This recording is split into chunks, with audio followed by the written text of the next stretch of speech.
Hello दोस्तों, आप सबका बहुत बहुत स्वागत है, अभिनंदन है। एसएससी जीडी एग्ज़ाम 2025 के लिए साथीगण 4 फरवरी और सेकंड शिफ्ट के बारे में दोस्तों चर्चा करते हैं कि किस प्रकार से आपके एग्ज़ाम में दोस्तों क्वेश्चन पूछा गया था।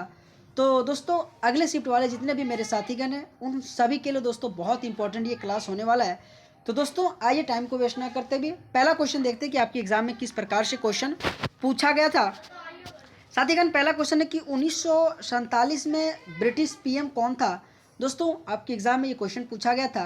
तो 22 मई 1947 को एक ज्ञापन में ब्रिटिश प्रधानमंत्री जो क्लेमेंट एटली ने भारत के वायसराय लॉर्ड माउंटबेटन को भारत की स्वतंत्रता की तैयारी करने का कार्य सौंपा था। दोस्तों बहुत ही इंपॉर्टेंट है, हमेशा इनसे क्वेश्चन पूछा जाता है कि ब्रिटिश के पीएम 1947 के समय कौन आया था। तो क्लेमेंट एटली आया था, आपको याद रखना है। अगला क्वेश्चन देखते हैं दोस्तों कि भारत की जो पहली पंचवर्षीय योजना का बेसिकली मुख्य जो कि फोकस क्या था। तो कृषि जो कि सबसे जो पहला पंचवर्षीय योजना जो कि 1951 से 56 के बीच चला था, उनका ये फोकस था। और बहुत इंपॉर्टेंट ये क्वेश्चन आपके एग्जाम में हमेशा क्वेश्चन पूछा जाता है।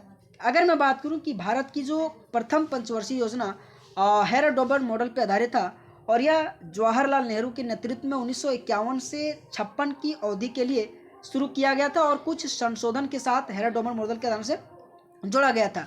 अगर साथीगण मैं बात करूं दूसरा पंचवर्षीय योजना जो आपके 56 से 61 के बीच चला था और दोस्तों आपके महान लोबिस मॉडल पर आधारित था। और दोस्तों वही तीसरा अगर मैं बात करूं तो 61 से 56 और फिर जाके दोस्तों 56 से 61 हमेशा इंपॉर्टेंट बनता है, बहुत इंपॉर्टेंट क्वेश्चन पूछा जाता है। अगर साथीगण मैं अगला क्वेश्चन की बात करूं कि कौन सी पंचवर्षीय योजना के समय से पहले ही खत्म हो चुका था। तो जो भारत की चौथी पंचवर्षीय योजना ना 1969 से लेकर 74 के समय से ज़्यादा देर से शुरू हुई थी और यह योजना आर्थिक विकास रणनीति और असहमति के कारण से विलंबित रही थी, आपको याद रखना है। उसी तरह से दोस्तों आपके एग्जाम में 12वीं पंचवर्षीय योजना से क्वेश्चन हमेशा खूब पूछा जाता है कि जब 12वीं पंचवर्षीय योजना 2012 से लेकर 17 तक कार्यकाल था, लेकिन दोस्तों उसे 2015 में ही उसे रोक दिया गया था और इसी योजना आयोग को खत्म करके दोस्तों आपके नीति आयोग का गठन किया गया था जो 1 जनवरी दोस्तों आपके 2015 में इनकी शुरुआत किया गया था। हमेशा दोस्तों इससे क्वेश्चन पूछा जाता है। तो चौथा पंचवर्षीय योजना और आपकी 12वीं पंचवर्षीय योजना हमेशा इंपॉर्टेंट रहता है, आपको याद रखना है।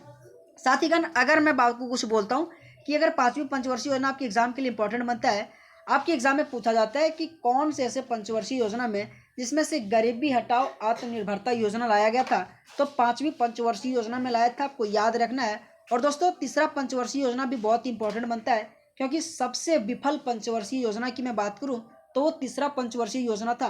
तो ये दोनों पॉइंट दोस्तों याद रखिएगा और 12 के 12 दोस्तों हमेशा पंचवर्षीय योजना बहुत इंपॉर्टेंट बनता है। अगला साथीगण क्वेश्चन की कलिंग बेसिकली क्या है।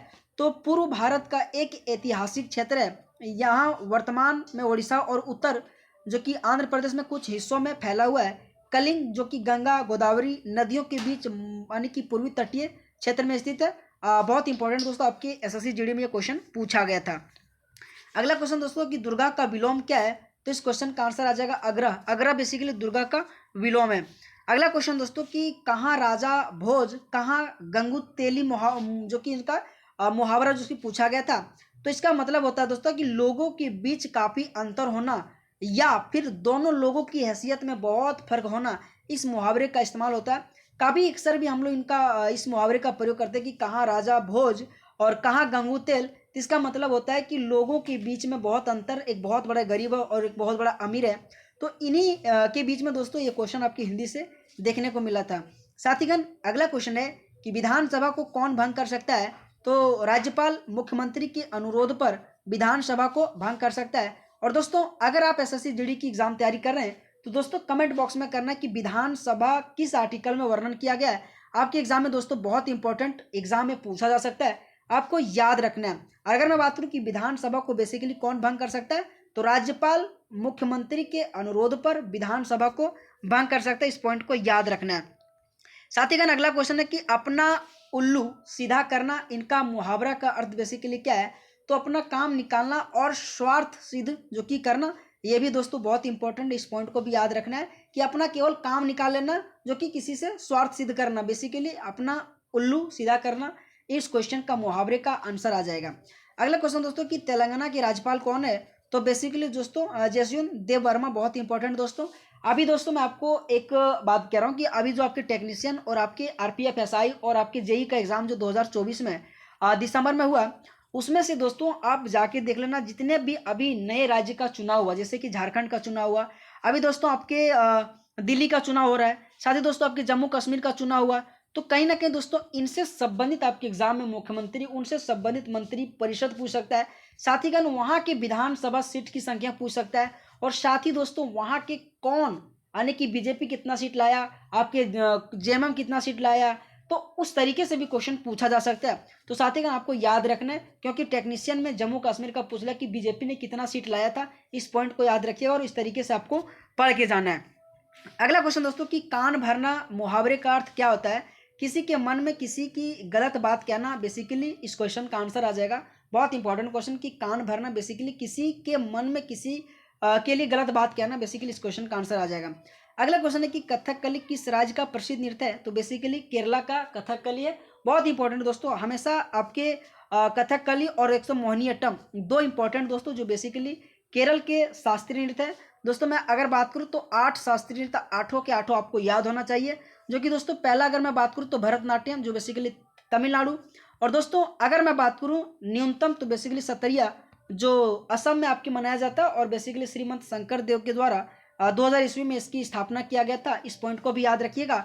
और दोस्तों आपके कथकली और मोहिनीअट्टम ये भी बेसिकली केरल से ही संबंधित है।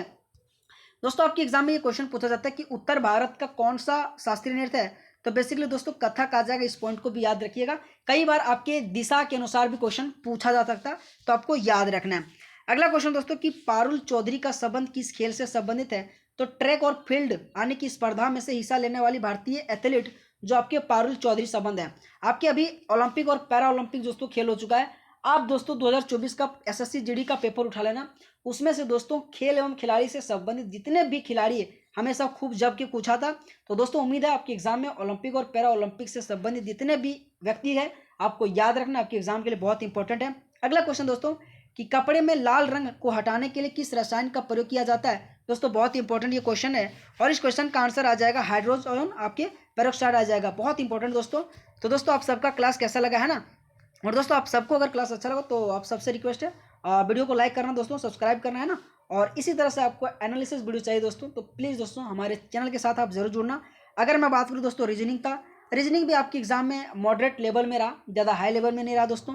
आपके एग्जाम में मैथ का भी जो कि लेवल ठीक ठाक रहा है ना, तो दोस्तों अच्छा पेपर आ रहा है। अगर आप शिद्दत से पढ़ के जा रहे हैं तो आपको टेंशन लेना का कोई आवश्यकता नहीं दोस्तों, आपका भी एग्जाम बेस्ट जाएगा। तो बहुत बहुत धन्यवाद दोस्तों आप सबका, थैंक यू सो मच दोस्तों। आप सब बढ़िया मेहनत कीजिए, खूब ज़बरदस्त मेहनत कीजिए, और हो सके दोस्तों तो स्टैटिक से, जैसे कि आपको फेस्टिवल से, लोक नृत्य से, और वाद्य यंत्र से, और जनगणना से, ये 4 इंपॉर्टेंट टॉपिक आपको अच्छी तरह से पढ़ लेना दोस्तों। और साथ ही पंचवर्षीय योजना, इनसे क्वेश्चन हमेशा बार बार पूछा जा रहा है, तो आपके एग्जाम में भी पूछा जाएगा। तो ऑल द बेस्ट, आप सबका बहुत बहुत धन्यवाद दोस्तों।